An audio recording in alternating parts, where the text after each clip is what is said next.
Brother, yesterday meeting ఎలా జరిగింది? బాగానే జరిగింది బ్రదర్. సారీ, నేను మిస్ అయ్యాను. ఎందుకని? అది ట్రైన్ మిస్ అయింది బ్రదర్. ఎందుకని? అది మార్నింగ్ కొంచెం లేట్గా లేచాను. ఎందుకని?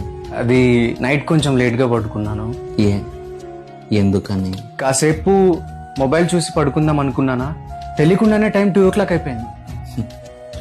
డేవిడ్, నైట్ మీరు కాస్త మొబైల్ ఎక్కువ చూడడం వల్ల ఆలస్యంగా పడుకున్నారు. ఆలస్యంగా పడుకోవడం వల్ల ఆలస్యంగా లేచారు. ఆలస్యంగా లేవడం వల్ల ట్రైన్ మిస్ అయింది. ట్రైన్ మిస్ అవడం వల్ల మీటింగ్ మిస్ అయింది. చూసారా, ఒక చిన్న తప్పు ఒక పెద్ద నష్టాన్ని కలుగ చేసింది. ఇప్పటి వరకు ఓకే, ఈ మీటింగ్ కాకపోతే నెక్స్ట్ ఇంకో మీటింగ్ మనం కండక్ట్ చేస్తాం. కానీ దేవుని రాకడ ఒకేసారి జరుగుతుంది. అప్పుడు మనం మిస్ అయితే నరకమే గతి.